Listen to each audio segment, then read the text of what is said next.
നമസ്തേ. June 1 പുത്തൻ പുലരിയിൽ ഒരു കൂട്ടം ചെറുപ്പക്കാർ പ്രത്യക്ഷപ്പെട്ടു. ചലോ LOC എന്ന മുദ്രാവാക്യവുമായി, എന്ന മന്ത്രവുമായി. അവരെന്തിനാ പുറപ്പെട്ടത്? കേരള ടു കശ്മീർ, കാലടി മുതൽ കിഷൻഗംഗ വരെ, ശങ്കരാശ്രമത്തിൽ നിന്ന് ശാരദാപീഠത്തിലേക്കൊരു യാത്ര. എന്തായിരുന്നു ആ യാത്രയുടെ ഉദ്ദേശം? സഫലമായോ അത്? അതിനൊരു സമാപനമാണ്. അതിന്റെ ഒരു കൂടിച്ചേരലാണ് ഇന്ന് ഇവിടെ നടക്കുന്നത്. സംഘത്തലവൻ രാമാനന്ദ് നമ്മളോടൊപ്പം. രാമാനന്ദ്, എന്തായിരുന്നു യാത്രാ ലക്ഷ്യം? നിറവേറ്റിയോ? എന്താണ് ഇപ്പോൾ പറയാനുള്ളത്? ജൂൺ 1 മുതൽ 12 ദിവസത്തെ യാത്രയ്ക്ക് ശേഷം കൊച്ചിയിൽ നിന്ന്, കാലടിയിൽ നിന്ന് തീത്വാളിൽ സമാപിച്ച യാത്ര. തീർച്ചയായും യാത്രയുടെ ലക്ഷ്യം അതിൻ്റെ എല്ലാ അർത്ഥത്തിലും നിറവേറ്റി. അതിൻ്റെ ആത്മീയമായിട്ടുള്ള ലക്ഷ്യം, അതിൻ്റെ രാഷ്ട്രീയമായിട്ടുള്ള ലക്ഷ്യം എന്ന് പറഞ്ഞാൽ ഭാരതം എന്ന രാഷ്ട്രം അതിൻ്റെ ചരിത്രത്തിൽ ആദ്യമായിട്ട് ഇത്രയും വലിയ ഒരു അക്രമത്തെ നേരിടുകയാണ്. ആളുകളെ മതം നോക്കി വെടിവെച്ച് കൊല്ലുന്ന ഒരു സാഹചര്യം ഭാരതത്തിൽ ഉണ്ടായിട്ടുണ്ടോ എന്ന് ചോദിച്ചാൽ ഇല്ല എന്ന് തന്നെ പറയേണ്ടി വരും. പെഹൽഗാമിൽ ടൂറിസ്റ്റുകൾക്ക് നേരെ നടന്ന അതിനിന്ദ്യമായ അക്രമത്തെ പ്രതിഷേധിക്കാൻ ഒരു പൗരന് കഴിയുന്ന പോലെ എന്ത് ചെയ്യാൻ പറ്റും എന്നുള്ളൊരു ചിന്തയായിരുന്നു ചലോ LOCക്ക് കാരണമായത്. തീർച്ചയായിട്ടും നിയന്ത്രണരേഖ വരെ ഞങ്ങൾ ചെന്നു. നിയന്ത്രണരേഖ വരെ ചെല്ലാൻ പറ്റില്ലായിരുന്നു. പക്ഷേ ആ സമയത്ത് എല്ലാ നിയന്ത്രണങ്ങളും മാറ്റി ഞങ്ങൾക്ക് നിയന്ത്രണരേഖ വരെ ചെല്ലാൻ പറ്റി. ആ അർത്ഥത്തിൽ ചലോ LOC ശങ്കര ജന്മസ്ഥാനത്ത് നിന്ന് ശാരദാ ക്ഷേത്രം വരെ ചെന്നെത്തി. തീർച്ചയായിട്ടും ഇവിടുന്ന് പുറപ്പെട്ട എല്ലാവരും അവിടെ വരെ ചെന്നെത്തി. അതുകൊണ്ട് ഈ യാത്ര 100% വിജയിച്ചു. സഫലമീ യാത്ര എന്ന് തന്നെ പറയാം. നമുക്ക് വളരെ പെട്ടെന്ന് യാത്രയിൽ ഒരുപാട് ഘട്ടങ്ങളുണ്ടായിരുന്നു, ഒരുപാട് ഘടകങ്ങളുണ്ടായിരുന്നു. ആത്മീയമുണ്ടായിരുന്നു, അഡ്വഞ്ചർ ഉണ്ടായിരുന്നു, ദേശീയതയുണ്ടായിരുന്നു, ഫൈറ്റിംഗ് സ്പിരിറ്റ് ഉണ്ടായിരുന്നു. വളരെ പെട്ടെന്ന് യാത്രയിൽ പങ്കെടുത്ത ചിലരിലേക്കൊന്ന് പോയി വരാം. ഒന്ന് പേര് പറയൂ, എന്തായിരുന്നു യാത്രാ അനുഭവം, എന്തായിരുന്നു പ്രചോദനം? എൻ്റെ പേര് രഞ്ജിനി. ഞങ്ങൾ തിരുവനന്തപുരത്ത് നിന്നാണ് വന്നത്. ഞങ്ങൾ ഹസ്ബൻഡ്, വൈഫ്, ഞങ്ങളുടെ കൂടെ മോനും ഉണ്ടായിരുന്നു. ഞങ്ങൾ യാത്രയിലുടനീളം കുഞ്ഞുണ്ടായിരുന്നു. യാത്രയിലുടനീളം എത്ര കുഞ്ഞുണ്ടായിരുന്നു. വയസ്സുള്ള കുട്ടി? മോൻ 5 വയസ്സായി. മോൻ കൂടെ ഉണ്ടായിരുന്നു. നല്ലൊരു യാത്രയായിരുന്നു. പ്രത്യേകിച്ച് ഈ ഭാരതത്തിൻ്റെ ഒരു അഭിമാന നിമിഷത്തിന് വേണ്ടി ഈ ഒരു യാത്രയുടെ ഭാഗമാകാൻ കഴിയാൻ വളരെ സന്തോഷം. പിന്നെ ഞങ്ങൾ കൂടുതലും യാത്രയെ ആത്മീയമായിട്ട് കാണാനാണ് ഇഷ്ടപ്പെടുന്നത്. ഈ ഒരു കേരളത്തിൽ നിന്ന് ശാരദാപീഠം വരെ പോകാൻ പറ്റുക എന്ന് പറയുന്നത് ഒരു വളരെ വലിയൊരു കാര്യമായിട്ട് കാണുന്നു. ഭയങ്കര പോസിറ്റീവായിട്ടുള്ള ഒരു അനുഭവമായിരുന്നു ആ ക്ഷേത്രത്തിലേക്ക് നമുക്ക് ചെന്നപ്പോൾ തന്നെ കിട്ടിയത്.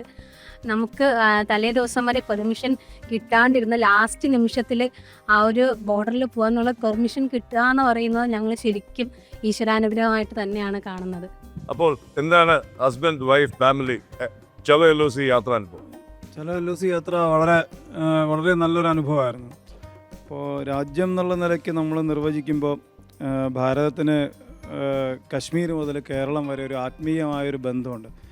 രാഷ്ട്രം എന്നുള്ള നിലയ്ക്ക് ആ ഒരു കൾച്ചറൽ ബന്ധം, ആ ഒരു ആത്മീയമായിട്ടുള്ളൊരു ബന്ധം, അത് വീണ്ടെടുക്കുക എന്നുള്ളൊരു ഉദ്ദേശം കൂടെ ഇതിൻ്റെ ഉള്ളിലുണ്ട്. കാരണം ശങ്കരൻ ഇവിടെ നിന്ന് കാലടിയിൽ നിന്ന് 12 വയസ്സായ ഒരു ബാലൻ അന്നത്തെ കാലത്ത് എന്തുമാത്രം പ്രയാസപ്പെട്ടിട്ടായിരിക്കും അറിവിൻ്റെ അന്വേഷണത്തിന്, അവനവനിലേക്കുള്ളൊരു അന്വേഷണത്തിന് വേണ്ടിയിട്ടാണല്ലോ ശങ്കരൻ കാശ്മീരിലേക്ക് ചെല്ലുന്നത്, അല്ലെങ്കിൽ ആ ഒരു പ്രദേശത്തേക്ക് ചെല്ലുന്നത്. ഞങ്ങളും അങ്ങനെ തന്നെ ആയിരുന്നു. പ്രത്യേകിച്ച് രാമാനന്ദനെ പോലെയുള്ള അത്രയും സ്പിരിച്വലായിട്ട് നോളജുള്ളൊരു വ്യക്തിയുടെ കൂടെ യാത്ര ചെയ്യുക എന്നുള്ളൊരു ഉദ്ദേശം കൂടെ ഉണ്ടായിരുന്നു. അതിൽ കുറേ കൂടെ നമുക്ക് അറിവ് ലഭിക്കുന്നൊരു കാര്യമാണല്ലോ. അപ്പോൾ അതാണ് അതിൻ്റെ ഒരു പ്രധാന ഉദ്ദേശം തന്നെ. യാത്ര മനോഹരമായ അനുഭവം ആയിരുന്നു. യാത്ര ആത്മീയമായ അനുഭവമായിരുന്നു. യാത്രയിൽ വെല്ലുവിളികൾ ഒട്ടേറെ ഉണ്ടായിരുന്നു. അതിലൂടെ കടന്നു പോകാമോ? അതുപോലെ ഓരോരുത്തരും അവരവർക്ക് മറക്കാൻ പറ്റാത്ത ഓരോ നിമിഷം ഒന്ന് പങ്കുവച്ചാൽ നന്നായിരുന്നു. അത് വെല്ലുവിളികളാകാം. അല്പം കഴിഞ്ഞ് നമുക്ക് രസകരമായ കാര്യങ്ങളിലേക്ക് വരാം. രാമാനന്ദൻ ഞങ്ങളോട് ഓരോ ദിവസവും രാവിലെ മുഴക്കിയ വീരവാദങ്ങളുണ്ട്. അതിൻ്റെ യാഥാർത്ഥ്യത്തിലേക്ക് കൂടി നമുക്ക് പോകാം. പെട്ടെന്ന് അടുത്ത യാത്രയിലേക്ക്. പേര്? പ്രസീദ് എന്നാണ്, തൃശ്ശൂരാണ് സ്ഥലം. ഒരുപക്ഷെ യാത്രയിലെ ഏറ്റവും നിർണായകമായ മുഹൂർത്തം LOCയിലേക്കുള്ള പെർമിഷൻ്റെ കാര്യമായിരുന്നു. അപ്പോൾ നമ്മൾ ചെല്ലുന്ന മൊമെൻറ്റിൽ തലേ ദിവസം വരെ പെർമിഷൻ ഉണ്ടായിരുന്നില്ല. അപ്പോൾ കുപ്പോര DC നമ്മൾ നേരിട്ട് പോയി മീറ്റ് ചെയ്യാൻ പോയ കൂട്ടത്തിൽ ഞാനും അദ്ദേഹത്തിനോടൊപ്പം ഉണ്ടായിരുന്നു. അപ്പോൾ അവർ ചെറുവാശം തന്നെ പറഞ്ഞത് ബിഗ് നോ, പെർമിഷൻ ഇല്ല എന്ന് അതെ ഇല്ല എന്ന് തന്നെയാണ് പറഞ്ഞത്. പക്ഷേ രാംജി അത് നമ്മുടെ ഉദ്ദേശം, ഞങ്ങളൊരു തീർത്ഥാടകരോ ടൂറിസ്റ്റോ അല്ല എന്ന് പറഞ്ഞു തുടങ്ങി. നമ്മുടെ ഇതിൻ്റെ ലക്ഷ്യം വിവരിക്കുന്ന സമയത്ത് അവരുടെ ബോഡി ലാംഗ്വേജ് മാറുന്നത്, അവരുടെ കണ്ണിലുണ്ടാവുന്ന പ്രകാശം, അതൊക്കെ നമ്മൾ നേരിട്ട് കണ്ടതാണ്. അതിലുണ്ടാകുന്ന ഒരു എക്സ്പീരിയൻസ് എന്ന് പറയുക ഒരുപാട് പറഞ്ഞാൽ അറിയിക്കാതിൽ കൂടുതലായിരുന്നു. പെട്ടെന്ന് തന്നെ അതിൻ്റെ പെർമിഷനിലേക്ക് മാറുകയും ഒക്കെ ചെയ്തു എന്നുള്ളതാണ് എൻ്റെ ഗുണം. രാംജിയിലേക്ക് പോവാ. രാംജി, തീത്വാൾ ഞാൻ പോയിട്ടുള്ള സ്ഥലമാണ്. തീത്വാളിലേക്ക് പോകണമെങ്കിൽ ഇൻഡിവിജ്വൽസിന് 1-2 പേർക്ക് പോകണമെങ്കിൽ പോലും സിവിലിയൻസ് അവിടെ താമസിക്കുന്നവർക്ക് മാത്രമാണ് അനുമതിയുള്ളതെന്നറിയാം. അവർക്ക് തന്നെ ID കാർഡ് വേറെയുണ്ട്. അപ്പോൾ അങ്ങോട്ട് കടന്നു ചെല്ലാൻ വിനോദസഞ്ചാരികൾക്ക് പോലും അനുവാദം ഇല്ല. അപ്പോൾ അതെങ്ങനെ, എന്ത് പറഞ്ഞാണ് അവരെ കൺവിൻസ് ചെയ്യിപ്പിച്ചത്? ടീത്വാളിൽ ഈ പഹൽഗാം അറ്റാക്ക് നടക്കുന്നതിൻ്റെ 2 മാസം മുമ്പ് ഞാൻ ടീത്വാളിൽ 2 ആഴ്ച മുമ്പ് ടീത്വാളിൽ ഉണ്ടായിരുന്നു. അന്ന് തന്നെ ഏതാണ്ട് 8ഓളം ആർമി പോസ്റ്റുകൾ, അതിൻ്റെ ഓർമ്മ ശരിയാണെങ്കിൽ 8ഓളം ആർമി പോസ്റ്റുകൾ കടന്നിട്ട് വേണം അങ്ങ് പോയതാണ്. സാധന പാസിലൊക്കെ വളരെ ടഫാണ് സെക്യൂരിറ്റി. അന്നൊരു പ്രശ്നമില്ല. ഈ സാഹചര്യത്തിൽ പഹൽഗാമിൽ അറ്റാക്കിന് ശേഷം ഒരു കാരണവശാലും നോൺ റെസിഡൻസിനെ അലോ ചെയ്യൂല എന്നാണ് പറഞ്ഞത്. ഞങ്ങൾക്ക് വേണ്ടി റെക്കമെൻഡ് ചെയ്ത് രവീന്ദ്ര പണ്ഡിതയാണ്. അദ്ദേഹമാണ് ടെമ്പിൾ ഉണ്ടാക്കിയിട്ടുള്ളത്. അദ്ദേഹത്തിന് തന്നെ അവിടുത്തെ ടീത്വാളിലെ റെസിഡൻറ്റ് പെർമിറ്റ് വെച്ചിട്ടാണ് അദ്ദേഹം പോയിട്ടുള്ളത്. ഞങ്ങൾക്ക് വേണ്ടി ചോദിച്ച സമയത്ത് അദ്ദേഹത്തിന് അയച്ച മെസ്സേജിൽ വളരെ കൃത്യമായി പറഞ്ഞിട്ടുണ്ട്, ഒരു കാരണവശാലും അയക്കാൻ പറ്റില്ല. ഞങ്ങൾക്ക് അവിടെ എത്തുന്ന സമയത്ത്, അതായത് ഞങ്ങൾ കുപ്വാര വന്ന് നിൽക്കുന്ന സമയത്ത്, പിറ്റേ ദിവസമാണ് ടീത്വാളിൽ എത്തേണ്ടത്. ആ ദിവസം പോലും ഞങ്ങൾക്ക് പെർമിഷൻ ഇല്ല. ആ സമയത്ത് നമ്മൾ പറഞ്ഞു എന്തായാലും കുപ്വാര ഡിസ്ട്രിക്ട് കളക്ടർ, അത് അവർ തന്നെയാണ് ഡിസ്ട്രിക്ട് മജിസ്ട്രേറ്റ്, ആയിഷി സുധാൻ എന്ന് പറഞ്ഞ IAS കാരിയാണ്, ജമ്മുകാരിയായിട്ടുള്ള IAS കാരിയാണ്, വളരെ ഖതർനാക്ക് ഓഫീസർ എന്നാണ് രവീന്ദ്ര പണ്ഡിത് അവരെ കുറിച്ച് പറഞ്ഞത്. ഞാൻ പറഞ്ഞു എന്തായാലും അവരെ ഒന്ന് പോയി കാണാം, നമുക്ക് നേരിട്ട് കണ്ട് സംസാരിക്കാം. അവർ പറഞ്ഞു ഞങ്ങൾക്ക് നിങ്ങളെ വിടാൻ പറ്റില്ല, ഇതാണ് സാഹചര്യം, ആര് പറഞ്ഞാലും വിടാൻ പറ്റില്ല, നാഷണൽ സെക്യൂരിറ്റി പ്രശ്നങ്ങളുള്ളതാണ്. ഞാൻ അവരോട് പറഞ്ഞ ഒരു കാര്യം, we are not pilgrims, we are not tourist, we are patriots, നിങ്ങൾ ഞങ്ങൾ അലോ ചെയ്യണം എന്നാണ് പറഞ്ഞത്. കുറച്ച് സമയം അത് പ്രൊസീജിയർ പറഞ്ഞപ്പോൾ പറഞ്ഞു.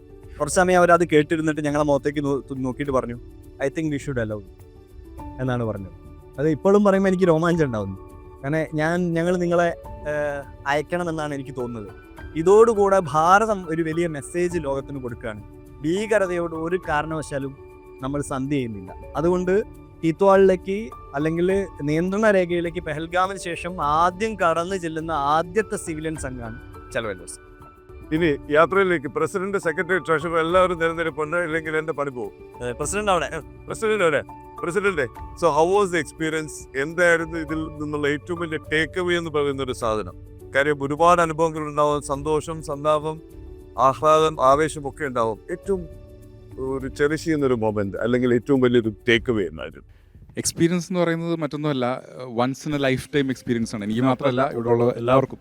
കാരണം ഇത് നമ്മൾ ഒരു പ്ലാൻ ചെയ്തിട്ടോ ലോജിക്കലായിട്ട് തിങ്ക് ചെയ്താലോ കൂട്ടിയാൽ കൂടുന്ന ഒരു സംഭവമല്ല. ഇത് നമ്മളെല്ലാവരും, ഞാൻ പേഴ്സണലി രാംജിനോടുള്ള ഒരു സപ്പോർട്ട്, അദ്ദേഹത്തോടുള്ള ഒരു ആദരവ് കൊണ്ടാണ് നമ്മൾ ഇനീഷ്യേറ്റ് ചെയ്തപ്പോഴേക്കും ഇതിൽ കൂടിയത്, ഇതിലുള്ള പലരും. അപ്പോൾ ആ സമയത്ത് നമുക്ക് ഇതിനെക്കുറിച്ച് എന്താവുന്നോ എങ്ങനെയാവുന്നോ എന്നൊന്നും അറിയില്ല. ഫ്രം സീറോ ആണ് നമ്മൾ തുടങ്ങിയത്. പക്ഷേ എങ്ങനെയോ ഒരു കൃപ കൊണ്ടിട്ടും നമ്മുടെ ഒരു എല്ലാവർക്കും ഉള്ള ഒരു പോസിറ്റീവായിട്ടുള്ള ബിലീഫ് കൊണ്ടിട്ടും കാര്യങ്ങൾ നന്നായിട്ട് വന്നു എന്നുള്ളതാണ് ഡേ 1 മുതൽ നമുക്ക് മനസ്സിലായത്. അത് ചെറിയ കാര്യങ്ങൾ മുതൽ ഇപ്പോൾ നേരത്തെ പറഞ്ഞ പോലെ പെർമിഷൻ ഇഷ്യൂസ് ഉള്ള സമയം വരെ നമ്മൾ കണ്ടതാണ് വളരെ പ്രകടമായിട്ട്. അപ്പോൾ അതുകൊണ്ട് എനിക്ക് തോന്നുന്നു എല്ലാവരും അത് ഒന്നാകെ അഗ്രി ചെയ്യും. ഒരു once in a lifetime experience ആണ്. ഇനിയിപ്പോൾ തിരിഞ്ഞു നോക്കുമ്പോഴേക്കും നമുക്ക് സത്യം പറഞ്ഞാൽ ആലോചിക്കാനേ പറ്റുന്നില്ല എന്താണ് നടന്നത് എന്നുള്ളത്. ആലോചിക്കുമ്പോഴേക്കും ഭയങ്കരമായിട്ടൊരു എന്താ പറയുക, ഒരു ഗൂസ്പ മൊമെന്റ് തന്നെയാണ് ശരിക്കും. അത്രയാണ് എനിക്ക് പറയാനുള്ളത്. കടന്ന് ചെല്ലുന്ന ഇടങ്ങളിലെല്ലാം ആവേശോജ്വലമായ സ്വീകരണം, ഒരുവിധ തയ്യാറെടുപ്പുകളും ഇല്ലാതെ അല്ലെങ്കിൽ മുന്നൊരുക്കങ്ങളില്ലാതെ ഞങ്ങൾ എത്തുന്നു എന്ന് ചിലയിടങ്ങളിൽ അറിയിച്ച് എത്തുന്നവർക്ക് ലഭിച്ച സ്വീകരണത്തിന്റെ ദൃശ്യങ്ങൾ ജന TV-യിലൂടെ കണ്ടതാണ്. എങ്ങനെയുണ്ടായിരുന്നു കേരളം വിട്ടപ്പോൾ മുതലുണ്ടായ സ്വീകരണങ്ങൾ, അനുഭവങ്ങൾ?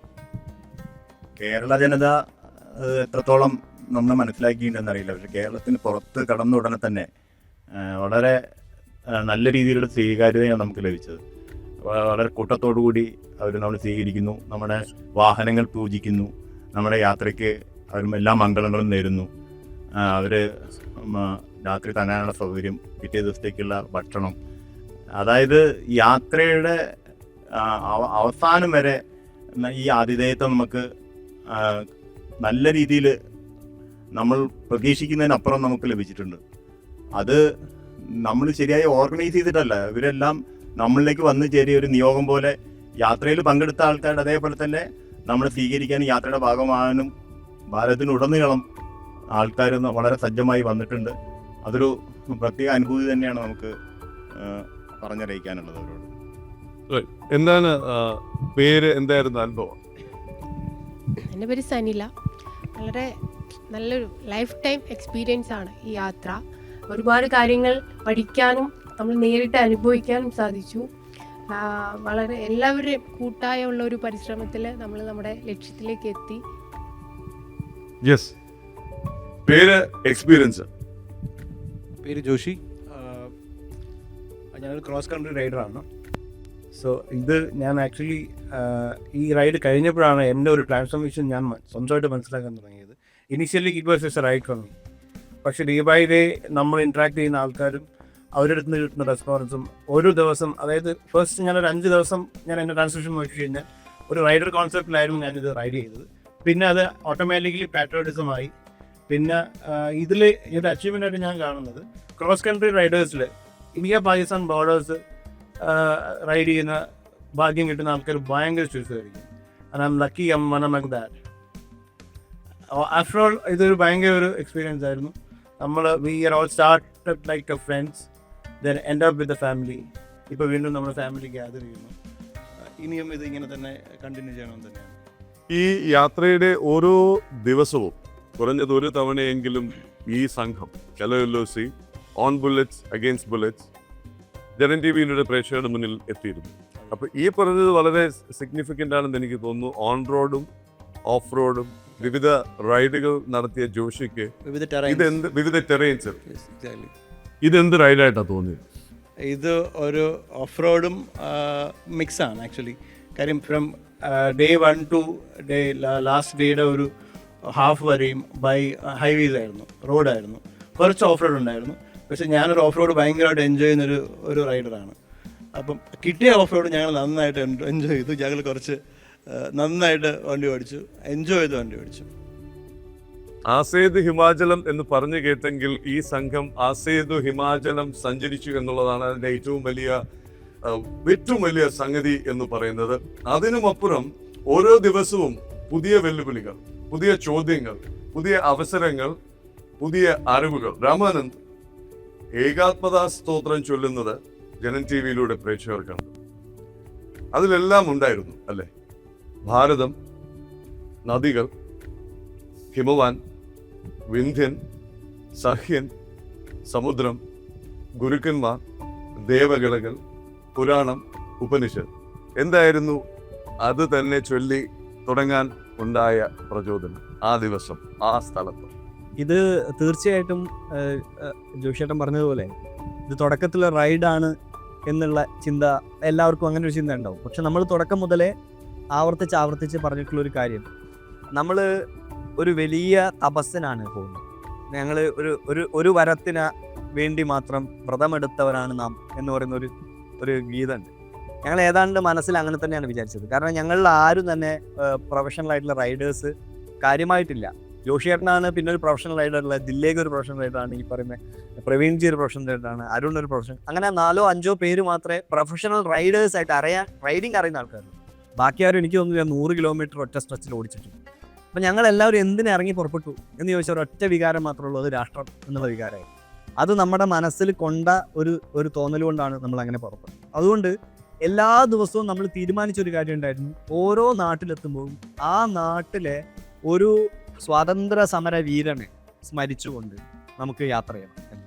പക്ഷെ അത് പലപ്പോഴും അങ്ങനെ പറ്റില്ല എന്ന് മനസ്സിലായി. ആ സമയത്താണ് കരുതിയത് എന്തിനാ അങ്ങനെയാക്കുന്നത്, എല്ലാ ദിവസവും ഏകാത്മാ സ്തോത്രത്തിൽ പറഞ്ഞ അനിർനിർദ്ദിഷ്ട വീര, അവിജ്ഞാത വീര എന്നാ പറഞ്ഞത്. അറിയപ്പെടാത്ത വീരന്മാരെ പോലും ഞങ്ങൾ സ്മരിക്കുന്നു. അതുകൊണ്ട് അറിയപ്പെട്ട ഭാരതം എന്ന ഈ രാഷ്ട്രത്തെ രാഷ്ട്രമാക്കി മാറ്റിയ എല്ലാത്തിനെയും സ്മരിച്ചുകൊണ്ട് ഒരു ദിവസം ആരംഭിക്കുക എന്നുള്ളത് ഞങ്ങളൊരു തീരുമാനം. ഇനി യാത്രയിലേക്ക് വേറെ ആരാണ് പ്രൊഫഷണൽ റൈഡർ ഉണ്ടെന്ന് പറഞ്ഞത്? ദില്ലേക്ക് റൈഡറാണ്. ദില്ലേക്ക് നേരത്തെ റൈഡ് ചെയ്തിട്ടുണ്ട്, ഇപ്പോഴും റൈഡ് ചെയ്തു. എന്തായിരുന്നു വ്യത്യാസം? എന്ത് തോന്നി? ഇതിൽ പല ആൾക്കാരെ നേരിട്ട് കാണുന്നത് അന്ന് റൈഡ് സ്റ്റാർട്ട് ചെയ്യുന്ന ദിവസമാണ് നേരിട്ട് കാണുന്നത്. അതിനായിട്ട് വലിയ എക്സ്പീരിയൻസ്. ഇവരോട് കൂടെ പല ആൾക്കാരും ഈ പറഞ്ഞ പോലെ 100 കിലോമീറ്ററിന് അപ്പുറം ഓടിക്കാത്ത ആൾക്കാർ ഇത്രയും ദൂരം ഒരു പ്രശ്നങ്ങളും ഇല്ലാതെ എത്തി അവിടെ ദർശനം സാധിച്ചു. അതന്നെ ഏറ്റവും വലിയ കാര്യം. തിരിച്ച് ഒരു പ്രശ്നങ്ങളും ഇല്ല ആർക്കും. 5000-ഓളം കിലോമീറ്റർ, 4200.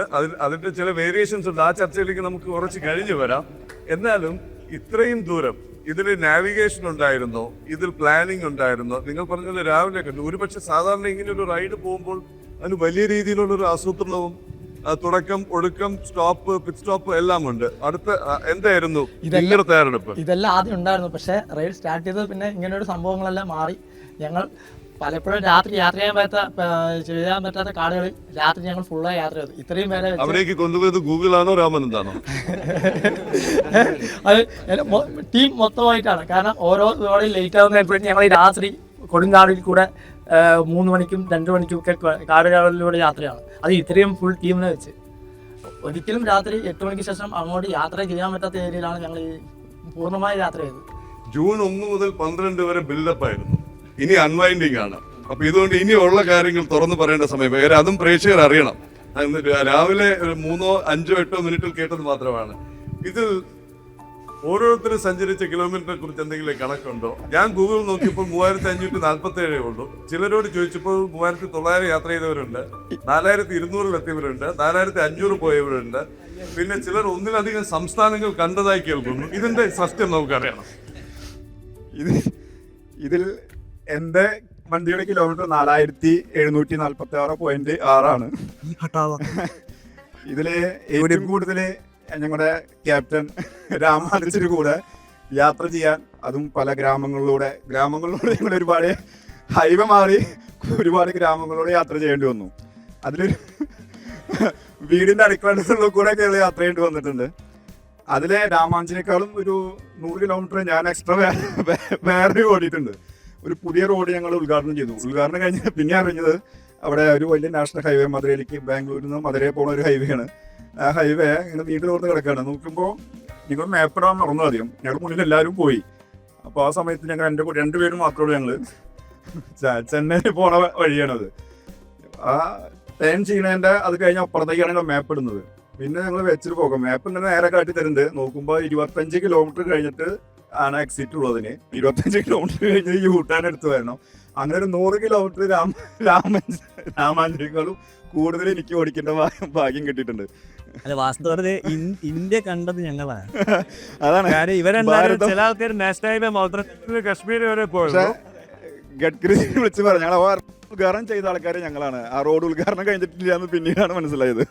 ഇത് ഗഡ്കരി അറിയിക്കണം. ഒരുപക്ഷെ നിതിൻ ഗഡ്കരിജി അറിഞ്ഞു കഴിഞ്ഞാൽ ഒരുപക്ഷെ ഈ സംഘം അന്ന് അവിടെ വിശിഷ്ടാതിഥികളായി എന്നെങ്കിലും അത് ഉദ്ഘാടനം ചെയ്യുന്ന ആ ദിവസം എത്താൻ സാധ്യതയുണ്ട്. അത് ശാരദാദേവിയുടെ ഒരു ഇതായിരുന്നു ഞങ്ങൾ ഉദ്ഘാടനം ചെയ്യുന്നുള്ളത്. ഇനി ഇതിൽ ദിവസവും രാവിലെ, കാര്യം തുടക്കത്തിൽ രാമാനന്ദ് തന്നിരുന്നൊരു ഉറപ്പുണ്ടായിരുന്നു, ദിവസവും 8:30. ഇതനുസരിച്ച് ഞങ്ങൾ പ്രേക്ഷകരെയൊക്കെ അറിയിച്ചു. പുത്തമ്പുലരിയിൽ 8:30 എത്തിയിരിക്കും ചലോ LOC സംഘം. 2 ദിവസം വന്നു, 3 ദിവസം വന്നു, 5 ദിവസം വന്നു. അത് കഴിഞ്ഞ് രാമാനന്ദ് എന്നോട് പറഞ്ഞു, എല്ലാവരും വളരെ ടയേർഡാണ്. അപ്പം നമ്മൾ ഈ ഓർഗനൈസ്ഡ് ആയിട്ടുള്ള യാത്രയ്ക്ക് ഒരു ദിവസം അവധി കൊടുക്കുകയാണ്. സത്യത്തിൽ പലരും പല വഴിക്ക് പോയിട്ടുണ്ടായിരുന്നു എന്ന് എന്നോട് പറഞ്ഞത്. ഇങ്ങനെ കണ്ടിന്യൂസ് യാത്ര എല്ലാവർക്കും ശീലമില്ല. അപ്പൊ അങ്ങനെ കുറച്ച് റിലാക്സ്ഡ് ആയിട്ട് അവരവരുടെ സൗകര്യത്തിനനുസരിച്ച് വന്നോട്ടെ എന്ന് പറഞ്ഞു. അങ്ങനെയായിരുന്നു ഈ വഴിതെറ്റി പോയവരെ തിരിച്ചു കൂട്ടാനുള്ള സുഖമായിരുന്നു. അതുമുണ്ടായിരുന്നു. പക്ഷേ ഞങ്ങൾക്ക് ആദ്യമായിട്ടാണ്, ഇപ്പോൾ ഞാൻ കുറച്ച് റൈഡൊക്കെ പോയിട്ടുണ്ട്, പക്ഷേ ഇതിൽ ഭൂരിഭാഗം ഇത്രയും ഡയറക്റ്റിംഗ് അതുപോലെ നാഷണൽ ഹൈവേ നീണ്ടു തുറന്ന് കിടക്കുകയാണ്. നമ്മുടെ ഇവിടുത്തെ പോലെ ക്യാമറ ഇല്ല, സിഗ്നലില്ല, ഒന്നുമില്ല. അപ്പോൾ ഞങ്ങളുടെയൊക്കെ വണ്ടി രാമാനുജന്റെ വണ്ടിയൊക്കെ നല്ല പുള്ളിങ്ങുള്ള വണ്ടിയാണ്. അപ്പോൾ കുറച്ച് പേര് ഞങ്ങൾ ഒരു 100-120 പോകും. കുറച്ച് പേര് പഴയ വണ്ടിയുള്ള ആൾക്കാരൊക്കെ ചെറിയതായിട്ട് ഒരു 60-80 ആ റൈഡിലേക്ക് വരും. അപ്പോൾ ഇത് കൂട്ടി മുട്ടിക്കണമെങ്കിൽ ഞങ്ങൾക്ക് ഒരു ശ്രമമായിരുന്നു ഞങ്ങൾക്ക്. പുത്തൻപുലരിയുടെ ഒരു ദിവസം ഡേറ്റ് തെറ്റിയ ദിവസം ഞങ്ങൾ രാത്രി ഏതാണ്ട് ഒരു 100 കിലോമീറ്റർ ഒരു കൊടുങ്കാട്ടിലൂടെ യാത്ര ചെയ്തിട്ട് ഒരു 4:30 മണിക്ക് വന്നിട്ടാണ് കിടന്നത്. അപ്പൊ ആരും എഴുന്നേറ്റില്ല. അന്ന് രാവിലെ ആയിരുന്നു 6 മണിക്ക് എനിക്കൊരു കോൾ വന്നു. 6 മണിക്ക് വിളിച്ചു പറയുകയാണ്, എല്ലാവരും ഉറങ്ങാണ്, 8 മണിക്ക് വിളിക്കരുതെന്നുണ്ട്. പക്ഷെ ഞാൻ ഈ ദുഷ്ടനോട് അത് പറയാൻ വിട്ടുപോയി. 8 മണിക്ക് വിളിക്കരുതെന്ന്. 7:55 വന്നിട്ട് ഞാൻ പറഞ്ഞു കിട്ടാനേ ഒന്ന് മനുഷ്യക്ക് ഒന്ന് ഉറങ്ങട്ടെ. അപ്പൊ ദില്ലേക്ക് ഞങ്ങളുടെ ഒരു വാക്കിംഗ് അലാമായിരുന്നു ഇതിന്റെ അകത്ത്. അപ്പൊ ദില്ലേക്കിനോടൊരു സമയം പറഞ്ഞാൽ ആ സമയത്ത് ദില്ലേക്ക് ഉറങ്ങിയിട്ടില്ലെങ്കിലും നമ്മളെ വിളിച്ച് ഓർമ്മിപ്പിക്കും. പക്ഷെ എന്നിട്ടും ഞാൻ ആ സമയത്ത് വന്നിട്ട് ആ സമയത്ത് വിളിച്ചിട്ട് പറഞ്ഞു എല്ലാവരും കിടക്കുകയാണ്. കാരണം ആ സമയത്ത് ലൈവിന് വരെ വിളിച്ചിട്ടുണ്ടെങ്കിൽ ഉറപ്പാണ് യാത്ര പിന്നെ മുന്നോട്ട് പോകില്ല. ഇതേ കോൾ ഡെസ്കിൽ നിന്ന് വന്നു, ആ ഫ്രെയിം കാണുന്നില്ല എന്ന് ജനൻ TV ഡെസ്കിൽ നിന്ന്. അപ്പൊ ഞാൻ പറഞ്ഞു വേണ്ട, ഉറക്കമാണ്, വൈകിട്ട് വരും, ഇതേ സമയം ഇതേ ദിവസം എന്ന് പറഞ്ഞു. ഇനി ചാലഞ്ചസിലേക്ക് ഒന്ന് നീങ്ങിക്കഴിഞ്ഞാൽ നോക്കൂ, എളുപ്പമാണ് തമാശ പറയാൻ, അല്ലെങ്കിൽ ഗൂഗിൾ മാപ്പ് ഇട്ട് അങ്ങ് പോയി എന്ന് പറയാൻ, അല്ലെങ്കിൽ സൂം ചെയ്തപ്പോൾ തെറ്റിപ്പോയെന്നോ റീസെൻ്റ് ആയില്ലല്ലോ എന്നൊക്കെ ഇടവറ്റി കയറാൻ സൂം ചെയ്യുമ്പോൾ അടുക്കള വശത്ത് പോകുന്നതൊക്കെ. പക്ഷേ അറ്റ് ദ സെയിം ടൈം ഈ 4000 കിലോമീറ്റർ എന്ന് പറയുന്നത് മനുഷ്യ ശരീരമാണ്, വാഹനമാണ്. വാഹനത്തിന്റെ ചലഞ്ചസ് എന്തൊക്കെയായിരുന്നു? ആരാണ് ഇതിൽ അടുത്ത് പ്രവീൺ ചലഞ്ച് പറയാൻ പറ്റിയ ഏറ്റവും യോഗ്യൻ? പേരൂടി പറഞ്ഞിട്ട് എല്ലാരും പൊട്ടിച്ചിരിക്കുന്നു. അത് വാഹനത്തിൽ. നമസ്കാരം, എൻ്റെ പേര് വിഷ്ണുദാസ് എന്നാണ്. എൻ്റെ വണ്ടിയാണ് ഈ കൂട്ടത്തിലെ ഏറ്റവും പഴക്കം ചെന്ന വണ്ടി. മോഡൽ 1978, ഏകദേശം 47 വർഷം പഴക്കമുള്ള വണ്ടി. ചുരുക്കി പറഞ്ഞാൽ പുതിയ തലമുറയ്ക്ക് അറിഞ്ഞൂടാത്ത കൂടി കാര്യം പറയാം, ബ്രേക്ക് ലെഫ്റ്റ് സൈഡിലും അതെ, ഗിയർ റൈറ്റ് സൈഡിലും. തൊട്ട് തലയിൽ വെച്ചിട്ട് അതിൽ കയറുക. അതെ. പ്രായം അപ്പൊ എനിക്ക് ചവിട്ടുമ്പോ മുതിർന്നാണ് ചവിട്ടുന്ന പോലെ. അപ്പോൾ എനിക്കുണ്ടായിട്ടുള്ള അനുഭവം എന്താണെന്ന് വെച്ചാൽ ഭയങ്കര രസമാണ്. ഞാൻ ഇവരെ ഇറങ്ങുന്നതിൻ്റെ 1 മണിക്കൂർ മുന്നേ ഇറങ്ങും. ഇറങ്ങിയിട്ട് ഞാനൊരു 60 ഇങ്ങനെ പോയിട്ട് 1 മണിക്കൂർ കഴിയുമ്പോൾ കാണാൻ എൻ്റെ വലതു ഭാഗത്ത് കൂടെ ഒരു ചും ചും ചും എന്ന് പറഞ്ഞിട്ട് കുറച്ച് ആൾക്കാരോട് പോകും. ഇവരവിടെ ഒരു 3 മണിക്കൂറൊക്കെ അവിടെ എത്തിയിട്ട് 1 മണിക്കൂർ കഴിഞ്ഞിട്ടാണ് ഞാൻ എത്തുക. അപ്പോഴേക്കും ഇവർ വീണ്ടും പോകും. എനിക്ക് രസമില്ല. ഇന്നെ പലരും വിചാരിച്ച് ഞാൻ തിരിച്ചു പോയി എന്നാണ്. കാരണം ഇന്നെ കാണാനല്ല, ലാസ്റ്റ് കണ്ടപ്പോൾ നിങ്ങൾ ഇവിടെ ഉണ്ടായിരുന്നില്ല. ഞാൻ 21 മണിക്കൂറൊക്കെ ഒരു ദിവസം യാത്ര ചെയ്യുന്നുണ്ട്. അതാണ് സംഭവിച്ചത്. പിന്നെ വണ്ടിയുടെ ഒരു വേറൊരു കാര്യം എന്താ വെച്ചാൽ, പോണ വഴിക്ക് എനിക്ക് വേറൊരു അനുഭവം ഉണ്ടായത്. പോണ വഴിക്കിൻ്റെ പറഞ്ഞത് ശരിയാണ്. കാരണം ചില സ്ഥലത്തേക്ക് എത്തിച്ചത് നമ്മൾ ഗൂഗിൾ മാപ്പാണ്. എൻ്റെ ഫോൺ ഓഫായി പോയി. അപ്പം ഞാൻ ഓരോ കടയിലും ചെന്നിട്ട് എനിക്ക് ഹിന്ദി അറിഞ്ഞൂടാ. ഞാൻ എന്നിട്ട് ഇതേ ഡ്രസ്സ് കാണിച്ച് വാല ചലേകാന്നൊക്കെ ചോദിച്ചു എൻ്റെ ഡ്രസ്സിൽ. അപ്പോൾ അവർ പറയും അതോ വല പോയി എന്ന് പറയും. അങ്ങനെ ഞാൻ ഡെസ്റ്റിനേഷൻ എത്തിയിട്ടുണ്ട് ചില സമയത്തൊക്കെ. കാരണം ഞാൻ 60-70 കയറി കഴിഞ്ഞാൽ വണ്ടി ഇങ്ങനെ പിടയ്ക്കും. പിന്നെ അതേപോലെ തന്നെ വണ്ടിക്ക് ടയറിലെ ബയറിങ് പോയി. പിന്നെ അതേപോലെ തന്നെ വണ്ടി സ്പീഡിൽ പോണ സമയത്ത് വണ്ടി ഇതൊക്കെ എന്താ പറയുക, ഇളകുക, ജെർക്കിങ് വരിക, അങ്ങനെയൊക്കെ ഒരുപാട് പ്രശ്നം. കാരണം ഒരു വെയിറ്റുള്ളൊരു വണ്ടി വലത് സൈഡിലൂടെ പോയി കഴിഞ്ഞാൽ അതിൻ്റെ കാറ്റടിച്ചിട്ടൊക്കെ പലപ്പോഴും പേടിച്ചിട്ടുണ്ട്. രാംജിയുടെ വണ്ടി സത്യത്തിൽ മുന്നിൽ, ഞാൻ രാംജിനെ 2-3 ദിവസം കഴിഞ്ഞിട്ടാണ് കണ്ടേ.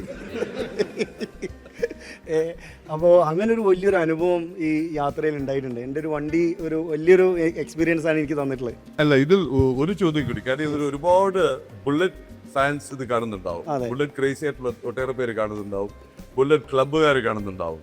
ഇന്ന് നേരിടുന്ന ഒരു വലിയ പ്രശ്നം എന്ന് പറയുന്നത് ഈ ഒറിജിനൽ ബുള്ളറ്റ്, റോയൽ എൻഫീൽഡിലെ ഒറിജിനൽ ബുള്ളറ്റ് കാത്തു സൂക്ഷിക്കുന്നവർ നേരിടുന്ന കുറച്ച് വെല്ലുവിളികളില്ലേ? അതെ, സ്പെയർ ആയാലും തീർച്ചയായിട്ടും പണിയറിയാവുന്ന മേശരിമാരായാലും. തീർച്ചയായിട്ടും അത് വലിയൊരു കാര്യമായിരുന്നു. ഈ പോയ വഴിക്ക് എല്ലാ സംസ്ഥാനത്തും ഒരാളെങ്കിലും കണ്ടെത്തിയോ? ഇല്ല, എനിക്ക് ഹൈദരാബാദിൽ നിന്ന് ഒരാൾ എന്നെ സഹായിച്ചു. അപ്പം ഞാൻ സത്യത്തിൽ ഇവരൊക്കെ ആ ഫംഗ്ഷൻ കഴിഞ്ഞ് പോയിട്ടുണ്ട്. പിന്നെ അടുത്ത ഡെസ്റ്റിനേഷനിൽ പോയി. ഞാൻ അവിടെ എത്തുമ്പോൾ എൻ്റെ വണ്ടിക്ക് ചെറുതായിട്ട് ടയർ ഇങ്ങനെ വെട്ടാൻ തുടങ്ങി. ഞാൻ 2-3 കടകളിൽ ചെന്നപ്പോൾ അവർ പറഞ്ഞു അവർക്ക് ഇത് അറിയില്ല, പുതിയ വണ്ടി അറിയുള്ളൂ, ഇത് അയച്ചു കഴിഞ്ഞാൽ കൂട്ടാൻ അറിയില്ല. അപ്പോൾ അങ്ങനെ അയാളൊരു പറഞ്ഞു, ഒരു ബുള്ളറ്റ് പിന്നെ ബാവ എന്ന് പറഞ്ഞിട്ടൊരാളുണ്ട്. ഞാൻ അങ്ങേരെ അന്വേഷിച്ചിട്ട് പിന്നെ ഹൈദരാബാദ് ടൗൺ മൊത്തം കറങ്ങി. അങ്ങനെ അവസാനം എത്തിപ്പെട്ടു. ഈ ചലോ LOCക്ക് പിന്നെ സ്വീകരണം തരാൻ വന്ന ഒരാൾ എന്നെ കണ്ടിട്ട് നിർത്തിയിട്ട്, നിങ്ങളെ കൂടെ ഉള്ളവരൊക്കെ പോയല്ലോ, നിങ്ങൾ എന്താ എവിടെയെന്ന് ചോദിച്ചു. ഞാൻ പറഞ്ഞു, ഞാൻ അവരെ കൂടെ ഉള്ളത് ശരിയാണ്, പക്ഷെ ആ പരിപാടിക്ക് ഞാൻ എത്തിയില്ല, ഞാൻ അപ്പോൾ എത്തുകയാണ്, ഇതിൻ്റെ ഇങ്ങനെ ഒരു സഹായം എനിക്ക് വേണം. അങ്ങനെ അവരുടെ ഭാഷയൊക്കെ വെച്ചത്, കാരണം തെലുങ്കാണ്, എനിക്ക് അറിഞ്ഞുകൂടാ. അവരവിടെ എനിക്ക് എന്നെ കൊണ്ടു ചെന്ന് ഈ വ്യക്തിൻ്റെ അടുത്ത് ചെന്ന് ഈ വാഹനമൊക്കെ ശരിയാക്കി. എന്നിട്ടാണ് ഞാൻ പിന്നീട് പിന്നെ ഹൈദരാബാദിൽ നിന്ന് പോണത്. ഭയങ്കര, കാരണം പണിക്കാർ ഈ വണ്ടി പിന്നെ നന്നാക്കാൻ അറിയുന്നവരില്ല, ഇതിൻ്റെ ട്യൂണിങ് കാര്യങ്ങൾ. പിന്നെ രണ്ടാമത്തെ ഒരു കാര്യം എന്താണെന്ന് വെച്ച് കഴിഞ്ഞാൽ, ചൂടായി ഓടിയിട്ട് മൈലേജ് പറ്റ ഷോർട്ടായി. 22 കിലോമീറ്ററൊക്കെ കിട്ടിയാണ് 1 ലിറ്ററിന്. ഞാൻ ഏകദേശം ഡൽഹി എത്തിയപ്പോൾ ഇങ്ങനെ 18,000 രൂപ എണ്ണ അടിച്ചു. 18,000. ബാക്കി ഓൽക്കൊക്കെ 11,000 ആയിട്ടുള്ളൂ. ഈ 18 എനിക്ക് ആ ബുള്ളറ്റ് ബാബയുടെ നമ്പർ ഒന്ന് വേണം. ഒരു വല്ലായിട്ടൊരു വണ്ടി പൊളിച്ചു വെച്ചേക്കാം. അതിൽ വേറൊരു കാര്യം എന്ന് വെച്ച് കഴിഞ്ഞാൽ, വിഷ്ണു ലേറ്റ് ആയിട്ട് വരുന്നതാണ് ശരിയാ. ഭക്ഷണം കഴിക്കാൻ വിസിറ്റുള്ള എല്ലായിടത്തും ഫ്രണ്ടിലുണ്ടാവും. സത്യം, എല്ലാവരും വരുന്നേക്കാളും മുന്നേ വിഷ്ണുവോട് ഭക്ഷണം കഴിച്ച് പോയിട്ടുണ്ടാവും. കാരണം 1 മണിക്കൂർ മുമ്പ് ഇറങ്ങി. എന്നിട്ട് എന്താ പറയുന്നത് അറിയോ, കുറച്ചെത്തുമ്പോൾ വണ്ടി ഓഫ് ചെയ്യുക, സൈഡിൽ കിടന്ന് ഉറങ്ങാം. ഇത് തന്നെയാണ്, വേറെ ഒന്നുമല്ല ഇരുന്നിട്ട്. ഇതൊക്കെ ടൈപ്പാണ്. അല്ല, വേറൊരു അനുസരിച്ചല്ലേ, ദേശീയോദ്ഗ്രഥനം നമ്മുടെ ലക്ഷ്യങ്ങൾ ഒന്നായിരുന്നല്ലോ. അപ്പോൾ അതിന്റെ അംബാസഡറായി നമുക്ക് വിഷ്ണുദാസിനെ പ്രഖ്യാപിക്കാം. കാര്യം തീർച്ചയായിട്ടും ഹിന്ദി പഠിക്കുകയും മറ്റെല്ലാവരെയും മലയാളം പഠിപ്പിക്കുകയും ചെയ്ത വിഷ്ണു. അല്ല, അതിൽ വേറൊരു കാര്യമുണ്ട്. വിഷ്ണു വളരെ ഗംഭീരമായിട്ട് സംസ്കൃതം പറയും. ബൈറ്റ് വന്നു. ആ വിഷ്ണുദാസ് ആയിരുന്നു അല്ലേ? എവിടെ എന്നിട്ട് വിഷ്ണു ആ ഒരൊറ്റ അവളിയും സംസ്കൃതത്തിൽ പറഞ്ഞു. മണിയാണ് പറയണ്ടേ. अस्तु मम नाम विष्णुदासः. मम यानं तु पुरातनं यानम् आसीत् अस्ति. मम यानं नाम 47 वयः भवति मम यानस्य. तेन यानेन मम यात्रा महती कठिना भवति. नाम यदा महत् उष्णं भवति, अनन्तरं यदा अहं गच्छामि तदा कम्पनं भवति. तेन कारणेन अहं मन्दमेव गच्छामि. मम सहवर्तिनः शीघ्रं गत्वा तत्र विश्रमं गत्वा ते गच्छन्तः सन्ति. अहं तु तेषां पृष्ठे एव भवामि.